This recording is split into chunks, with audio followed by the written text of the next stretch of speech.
6:36 en el territorio continental ecuatoriano, buscando la verdad en la revista de opinión Democracia. Queremos dar la bienvenida al presidente de la Comisión de Fiscalización de la Asamblea, el asambleísta Fernando Villavicencio. Y antes de ir a los temas de fondo que tanto preocupan, tanta corrupción, tanta impunidad, que no se puede admitir lo que ocurre en el Ecuador, ¿cómo se reintegró a la Asamblea Nacional el asambleísta Fernando Villavicencio luego de esa decisión del correísmo que no cesan de perseguir a quienes denuncian actos de corrupción? Muy buen día, Fernando Villavicencio. Miguel, buen día. Un buen día siempre a la audiencia de Exademocracia. Gracias también por reintegrarme a la radio. Bueno, estoy en época de reintegración. Este episodio, que es una parte de una euforia de persecución de la alianza que gobierna la Asamblea Nacional, se ha enfrentado con un fallo valiente de una juez constitucional, de la doctora Soledad Manosalvas. Lo que acaba de hacer la jueza sienta un precedente, no solo para los legisladores buenos de este país, que existen, pocos, pero existen, sino también para la libertad de expresión en general.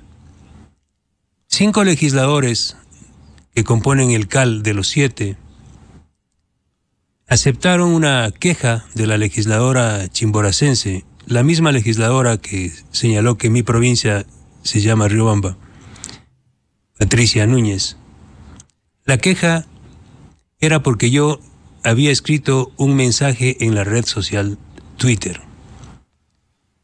El mensaje que yo escribí fue en respuesta a una brutal agresión de la legisladora Núñez y 47 correístas en una campaña masiva viralizada en contra de mi familia, de algunos empresarios y en mi contra, al haber publicado información falsificada, como certificó el Centro de Inteligencia Estratégico del Ecuador, CIES, y el Gobierno Nacional, información falsificada sobre una supuesta participación de este legislador en algunos negocios con empresas farmacéuticas. Esta señora asambleísta Núñez no tuvo ningún problema, y ahí no hubo ninguna organización de derechos humanos ni feminista que defienda a mis hermanas, a menores de edad que fueron exhibidos en las redes sociales del correísmo, porque ahí no existen derechos humanos. Para nosotros, para mí no existen derechos humanos, ¿sí? Entonces la señora, que no tuvo ningún problema en acusarme de corrupto, con hashtag Villavicencio corrupto, ¿sí? Los corruptos siempre fueron ellos, sinvergüenza, delincuente, en esos términos se han pronunciado los correístas en redes sociales, y yo lo que hice es, tras la presentación del CIES de este documento que señala que esos documentos exhibidos por los correístas fueron falsificados, y eso sí es un delito. Eso sí es un delito. ¿Está en investigación a la Fiscalía? Por supuesto, yo presenté una acción penal en contra de los legisladores de UNES, porque esto no va a quedar así. Gracias por el cafecito. Y yo, en respuesta, porque tengo todo el derecho a defenderme, publiqué una expresión coloquial, una expresión que está en el ambiente popular. Asambleísta, por tirarse a fiscalizadora con documentos falsos, usted ha quedado como el puerco. Yo jamás le he dicho a ella que ella es una puerca. Es otra cosa. Uno dice, tiene la expresión general, quedaste mal, que es una forma de decir quedaste como el puerco, ¿sí? Esa es la queja esa fue la queja de la asambleísta Núñez en mi contra. Y lo hizo invocando el artículo 171, numeral 5 de la Ley Orgánica de la Función Legislativa, que señala exactamente que si un legislador profiere insultos, agravios, ¿sí?, discrimina, ofende a otro legislador, y ahí viene la clave, no hay ni coma, dice, en las sesiones del Pleno, de las comisiones legislativas o del CAL, será suspendido. En ninguna parte de la Ley Orgánica de la Función Legislativa, en ninguna parte de ninguna ley ni de la Constitución de este país, señala que un ciudadano o un legislador pueda ser suspendido, sancionado, por haber escrito un mensaje en una red social. En ninguna parte. Pero el CAL como dijo el abogado de la asambleísta Marcela Holguín, hace una maravillosa interpretación evolutiva del derecho, ¿sí? Interpreta el artículo 171, numeral 5, y me suspende por 31 días.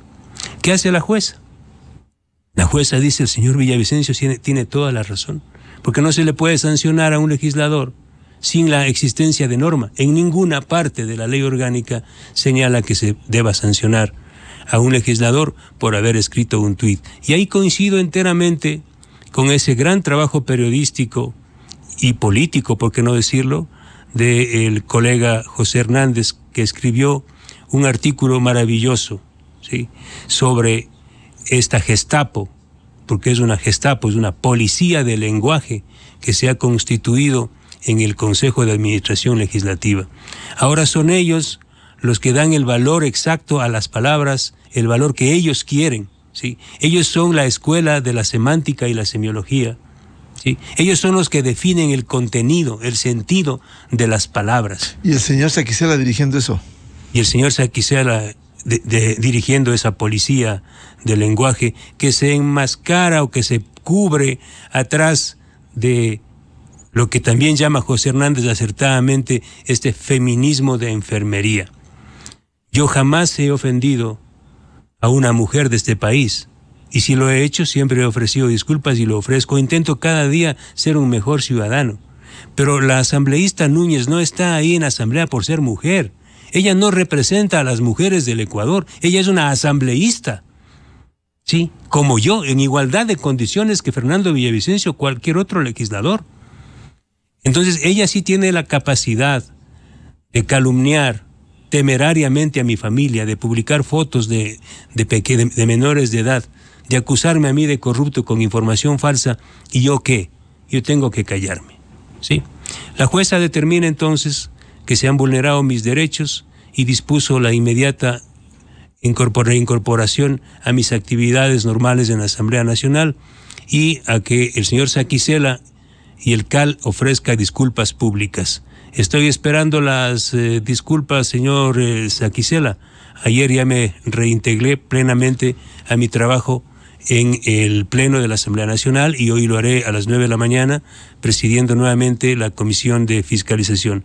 Pero ese es un elemento muy importante, un antecedente muy importante para que nunca más esta policía del CAL pueda perseguir a otros legisladores que levanten la voz. Como todo corrupto, ¿cuánto incomoda las investigaciones que ha hecho Fernando Villavicencio? Y sabemos de esa prepotencia que exhibe el señor Virgilio Saquicela, reivindicando el primer poder del Estado y que puede hacer lo que le viene en gana, lo que le da la gana como primer poder del Estado. ¿Cuánto incomoda la presencia de Fernando Villavicencio a estos grupos vinculados a la corrupción? Bueno, les produce urticaria, dolor de cabeza, todo tipo de indigestión. Sin duda, no soy una piedra, sino una tachuela o un clavo en el zapato.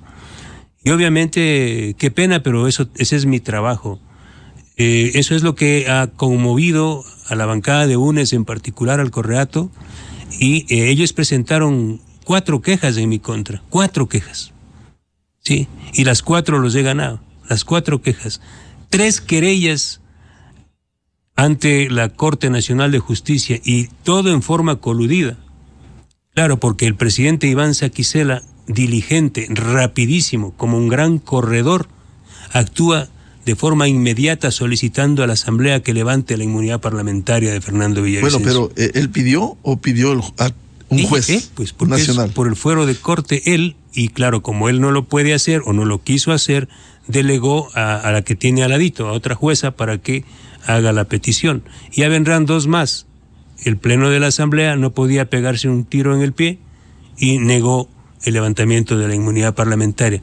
Pero hay una estrategia brutal del Correato, ahora auspiciada por el Partido Social Cristiano y por 4 o 5 legisladores feligreses que aparecen ahí comiendo de esta mesa sucia, para perseguir a Villavicencio y a cualquier otro legislador. Ayer fue una agresión en contra de la compañera Sofía Sánchez, que estamos agrupados en este bloque, llámese Frente Parlamentario Anticorrupción, más de 15 legisladores.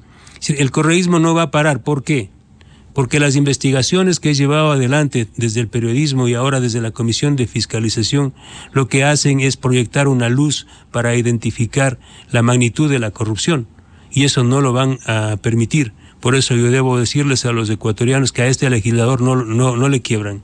Y le digo al periodismo de este país, a los medios de comunicación, a mí no me van a quebrar, y vamos a continuar con las investigaciones en la Comisión de Fiscalización y también dentro de este bloque parlamentario.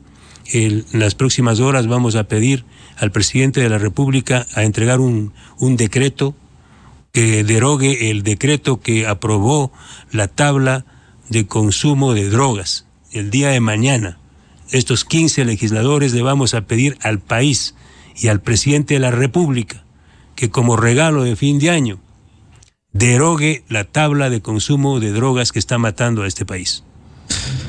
Bien, los hechos que han sido denunciados en el país y que ha sido actor principal Fernando Villavicencio, ¿qué piensa de la salida de Jorge Glass? Leímos uno de los tweets acuciosos de Fernando Villavicencio respecto de lo que es este juez Curipayo de Santo Domingo de los Áchilas. ¿Cómo es que sale Jorge Glass? Las sentencias se mantienen, porque no se puede decir que es inocente, es un corrupto de una organización delincuencial, como dicen las sentencias. Y en segundo lugar, no ha devuelto nada, pero ese es este país. El señor Glass tiene 2 sentencias, la una por asociación ilícita en el caso Odebrecht, una sentencia que tuvo como antecedentes trabajos periodísticos, entre otros, de este periodista. En este caso se confirmó pagos millonarios, solo para mencionar uno, $16 millones de la compañía Odebrecht fueron a manos del tío y depositados en la compañía Glory International. $16 millones, confirmados por información de este sistema contable opaco que se llama Drowsys y por las versiones de los principales ejecutivos de Odebrecht, como Luis Antonio Mameri y Conceição Santos Filho. Es decir, todas las pruebas sobre la mesa, ni cómo decir que no. El señor Glass fue el beneficiario de este dinero. ¿Dónde tenga escondido hasta que pase el invierno? Ese es otro problema, pero la información es precisa. El señor recibió recursos millonarios de la compañía Odebrecht y de otras compañías. Y Ricardo Rivera falleció y no devolvió nada. Y no contará más las historias, pero sin embargo el expediente quedó claro. Este es un caso. ¿Cómo se llama esto? ¿Qué debemos premiarle? Este señor no ha devuelto un centavo, partido por la mitad solo de los 16 millones. No estamos hablando de otros recursos que, según las investigaciones, ha recibido. Y en el caso Sobornos, él fue parte de una estructura criminal. No lo digo yo, lo dijo la propia fiscal. Bueno, nosotros hicimos la investigación Arroz Verde, pero el señor Glass, con Rafael Correa, Alexis Mera, María de los Ángeles Duarte, Vinicio Alvarado, Galo Mora y otros, fueron parte de una estructura criminal para recibir y pedir sobornos de las compañías contratistas como Odebrecht, Sinohydro, Equitesa y otras, Hidalgo entre ellas. Eso fue confirmado, la información que publicamos nosotros fue confirmada por la Fiscalía General del Estado, se abrió el expediente y el juicio Sobornos, del proceso Sobornos, que es considerado uno de los juicios más grandes del siglo en este país, porque 20 de los principales funcionarios del gobierno de Correa y los ejecutivos de las principales empresas constructoras fueron sentenciados nada más y nada menos que por 10 jueces de Corte Nacional. Si no estamos hablando de 3, estamos hablando de 10 jueces de Corte Nacional en el caso Sobornos.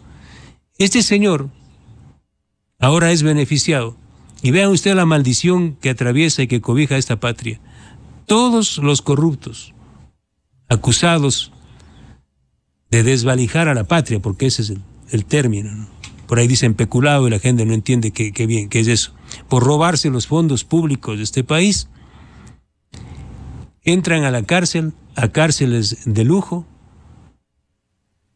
con salas especiales, pasan 3, 4, 5 años y salen sin devolver un centavo que se han robado a disfrutar las fortunas malavidas. Ya salió en libertad el señor Calvo Piña, pero nadie dice nada en este país. Calvo Piña fue una de las piezas claves de este engranaje corrupto. Ya está libre, a lo mejor ya está fuera del país. El señor Alex Bravo Panchano, que manejó más de 100 millones de dólares en sobornos, salió de la cárcel, hoy disfruta de maravillas, ¿sí? La libertad en su casa y paseándose también por este país. No ha devuelto un centavo partido por la mitad. Y ahora el señor Glass, por segunda ocasión, sale a disfrutar las mieles de su hogar sin devolver un centavo partido por la mitad. ¿Y gracias a quién? A un juez cuyo récord es de haber liberado a peligrosísimos delincuentes, narcodelincuentes, como el caso de los apodados Cuyuyuy y Madrid. El juez Curipayo de Santo Domingo de los Áchilas debe ser destituido por el Consejo de la Judicatura. Yo no sé qué espera el Consejo de la Judicatura para actuar, para limpiar la justicia. Estos jueces narcos, sí, porque son jueces que benefician a los narcos, son los responsables de la violencia de este país.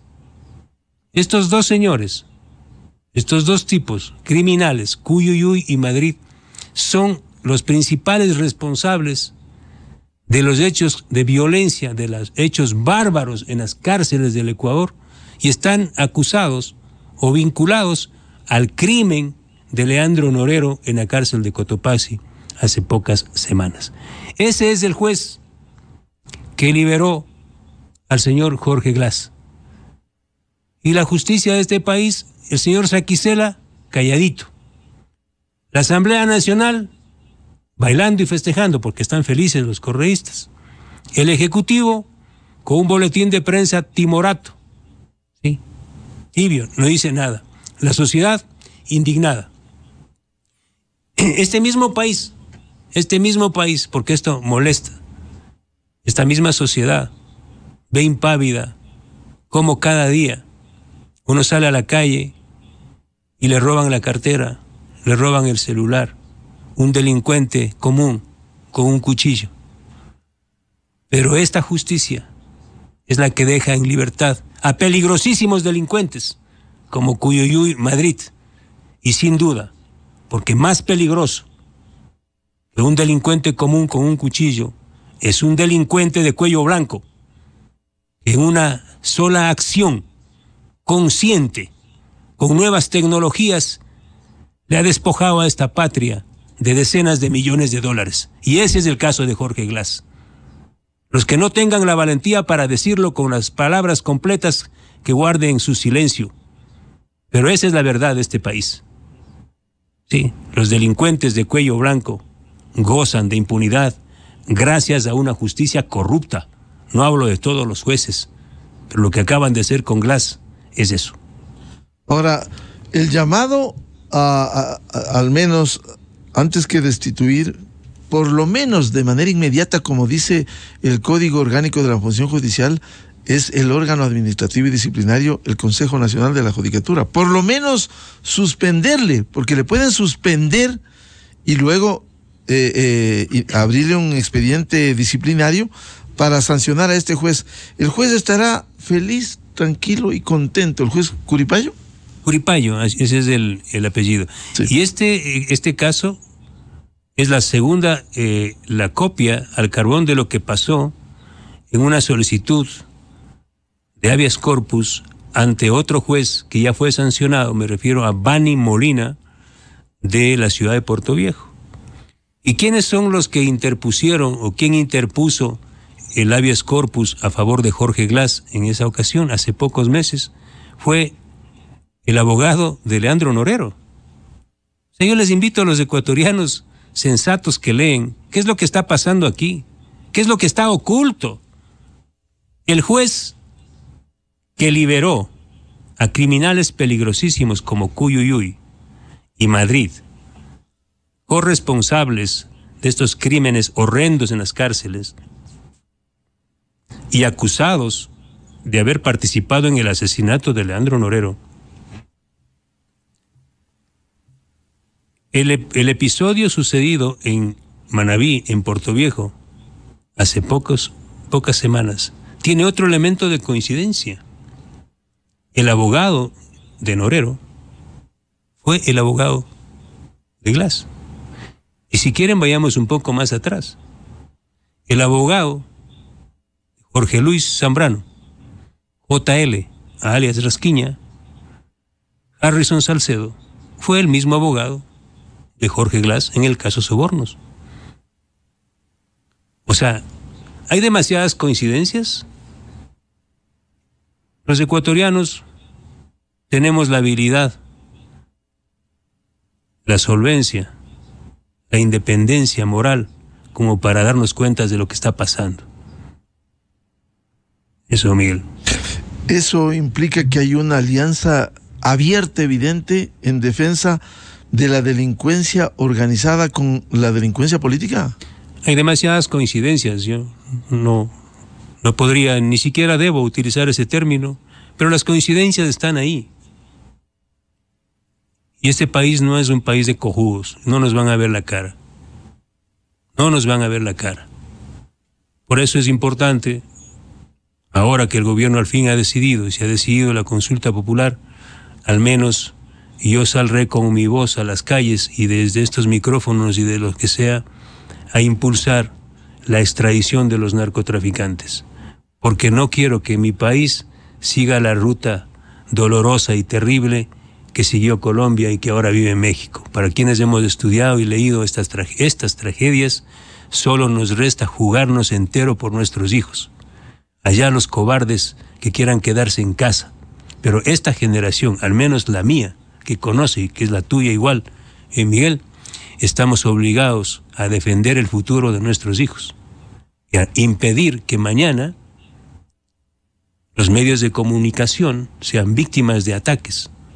Ya son víctimas de ataques de los narcos y de la narcopolítica. No queremos que mañana legisladores narcos, ¿sí?, lleguen al Parlamento, como fue y ocurrió con Pablo Escobar. A propósito de esos legisladores que señala Fernando Villavicencio, ¿cómo va la investigación de la comisión? Nosotros estamos cumpliendo tanto como Comisión de Fiscalización como este Frente Parlamentario Anticorrupción con una agenda bastante abultada. En el caso de la Comisión de Fiscalización, ahí a las 9 retomo el trabajo del juicio político en contra de la exministra Jimena Garzón, exministra de Salud. Y tenemos pendiente las investigaciones sobre el caso Schlumberger. También eso debo anunciar, está listo prácticamente el informe desde mi despacho, la investigación de uno de los grandes casos de corrupción, también del correísmo, como fue la entrega de los campos Libertador, Auca, Chuchufindi, a la compañía Schlumberger, generando un millonario perjuicio al Estado ecuatoriano. Luego se viene la investigación del caso Toachi Pilatón, una central hidroeléctrica que lleva 12 años o más en construcción, y apenas está generando, si no me equivoco, un 10% aproximadamente, y el resto de la obra se encuentra abandonada. Al país le ha costado más de 1.050 millones de dólares. Esta obra, reitero, que casi no genera nada para el país. Y estamos trabajando en otros temas, como la investigación con este Frente Parlamentario Anticorrupción sobre los vínculos del narcotráfico con los sectores políticos. Nos hemos reunido la semana anterior con el embajador de los Estados Unidos y le hemos solicitado la colaboración con la información que dispongan ellos sobre estos vínculos y las operaciones de las estructuras criminales en Ecuador y en América Latina. Y nosotros también tenemos ya importante material informativo, documental, para poder preparar en los próximos días o semanas un informe sobre este caso que ha molestado mucho a algunos sectores en la Asamblea Nacional, y otros casos como la renegociación de los contratos petroleros, que también está en nuestra agenda. ¿Saltarán nombres de actuales asambleístas dentro de esta investigación de este frente? Hay algunos nombres que están siendo investigados por la justicia de los Estados Unidos. ¿Sí? Hay nombres de aquellos legisladores que se oponen o se opusieron a la instalación del radar en Montecristi. Hay nombres de otros legisladores que han tenido y mantienen relaciones con ciudadanos que están siendo investigados por casos de corrupción, y estos a su vez tienen vínculos con sectores relacionados al narcotráfico. Hay candidatos, candidatas a gobiernos seccionales que están siendo investigados, como la candidata a la alcaldía de San Lorenzo, en la provincia de Esmeraldas. ¿Por qué partido? Por la Revolución Ciudadana. Por UNES. Así es. ¿Y ella tiene alguna presunta vinculación con el narcotráfico? Estamos investigando, pero controlar este cantón, este enclave de la provincia de Esmeraldas es estratégico. San Lorenzo es la puerta de entrada de la cocaína al Ecuador. Y lo que pasa en San Lorenzo en las próximas elecciones es decisivo.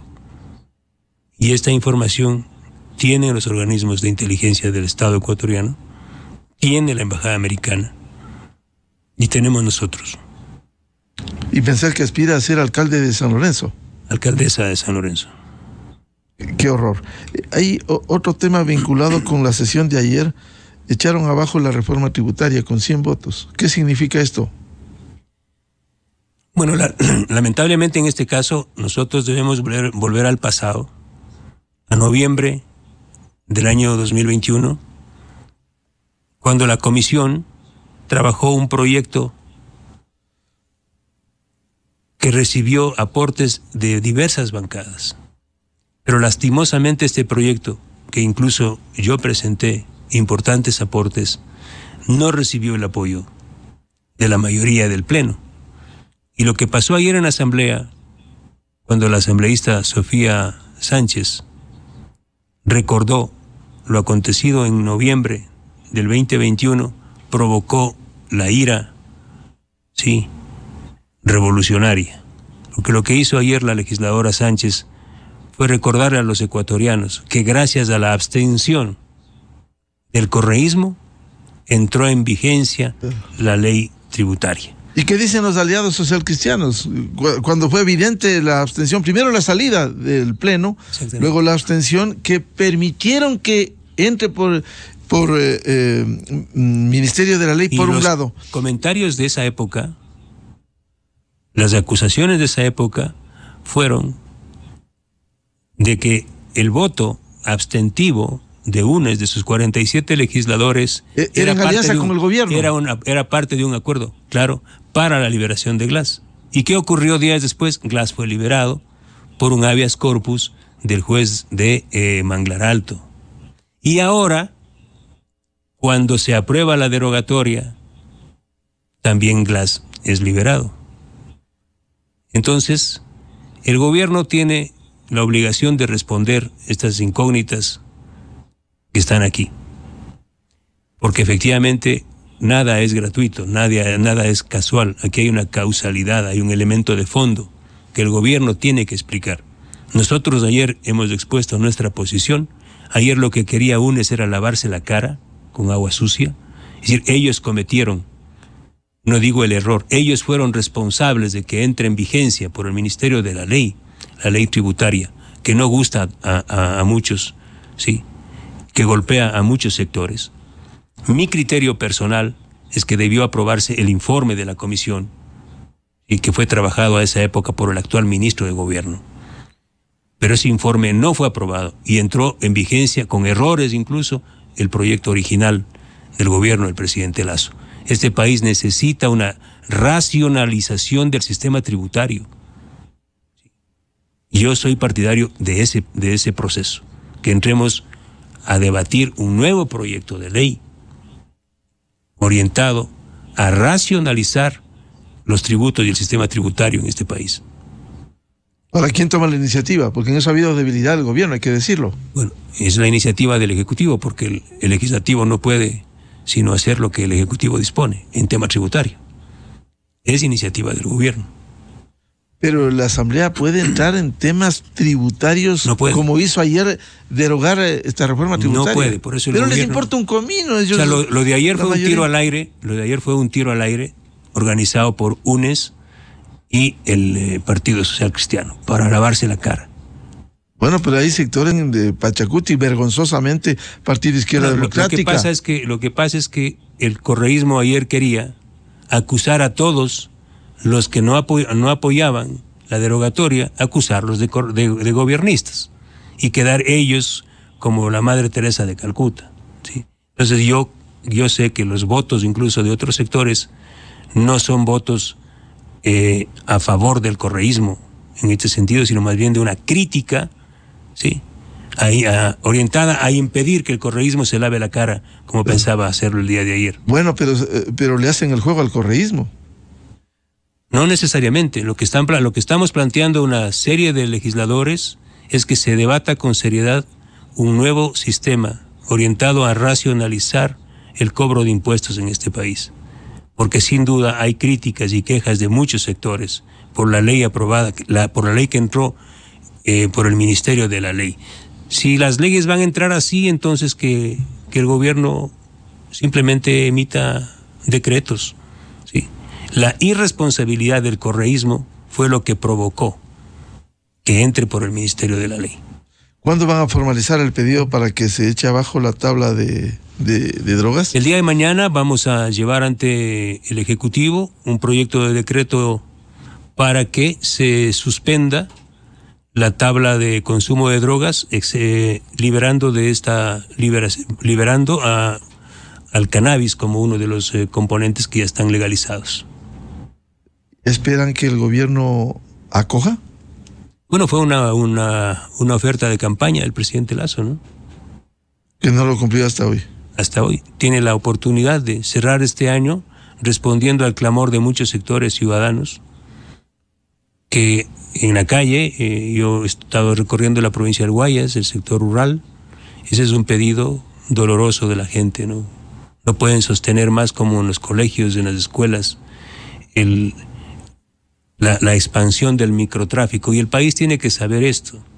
Antes de la vigencia de la tabla de consumo de drogas, el narcotráfico pagaba en efectivo a sus operadores. Ahora paga en especie. Entonces, ¿qué hacen los operadores del narcotráfico? Entregan droga. Ellos tienen que expender la droga para recuperar el dinero en redes ampliadas en toda la sociedad ecuatoriana.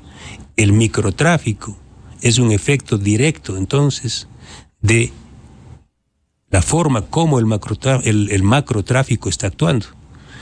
De no existir la tabla sería muy difícil que esta estructura delictiva pueda comercializar directamente, de forma extendida y ampliada en los sectores sociales, la cocaína principalmente y otras variantes. Bien, finalmente por ahora una consulta con Fernando Villavicencio. ¿Y ahora qué va a pasar con el Consejo de Participación Ciudadana? Con la destitución de solo 4 de 7, salvando a la sobrina del asambleísta Luis Almeida. Bueno, el intento de la mayoría parlamentaria de tomar el control nuevamente del Consejo de Participación Ciudadana a través del fallo judicial es lo que explica la posesión de este 4º consejero. Ahora tendrán que ir a reunirse en algún desván, en algún hotel, para intentar sesionar los 4 consejeros, pero de por medio está un fallo judicial que es de cumplimiento obligatorio, nos guste o no nos guste. Yo no estoy de acuerdo que sobre decisiones políticas de la Asamblea Nacional se recurra a la justicia, pero hay un fallo judicial y tiene que ser respetado. Un tema final, por información del sistema, el servicio penitenciario, que da cuenta que se acogió el dictamen en base a las normas vigentes, el dictamen del juez de Santo Domingo de los Áchilas, el caso de Jorge Glass, el juez Emerson Curipayo Ulloa. Y aun cuando esto, dice el comunicado, este servicio se reservará a actuar conforme a lo que a derecho corresponde, es decir, no cierran la posibilidad de apelar, pero el hecho está consumado. Claro, el hecho está consumado. En el caso de Puerto Viejo, el SNAI no actuó como ha actuado acá. El SNAI desacató lo dispuesto por el juez Bani Molina. Lo cierto es que aquí se está jugando con la libertad de Glass, y lo que debe proceder aquí es primero una decisión judicial sobre la unificación de penas, y sobre esa decisión judicial hacer lo que proceda por ley. ¿Sí? Y lo que más me duele, sin duda, de todo esto, es que no hay justicia en este país y ni el Estado ha hecho respetar la exigencia y la obligación de los delincuentes de cuello blanco de reparar por sus acciones. El Estado ecuatoriano no ha recibido un centavo partido por la mitad. Glass no ha devuelto un centavo. Alex Bravo tampoco. Es decir, el Ecuador está de rodillas en la lucha contra la corrupción y la impunidad. Bien, muchas gracias a la presencia del presidente de la Comisión de Fiscalización de la Asamblea Nacional, Fernando Villavicencio. 7:13 en el territorio continental ecuatoriano, buscando la verdad en la revista de Opinión Democracia, a propósito del combate a la corrupción. Luego de la pausa, nuestros siguientes invitados: el doctor Germán Rodas, coordinador de la Comisión Anticorrupción, y el doctor Arturo Moscoso, académico, para hablar sobre los riesgos y los hechos que ocurren en materia de corrupción en el Ecuador. Miguel Rivadeneira en la revista de Opinión Democracia. Bienvenidos al microinformativo de la hora.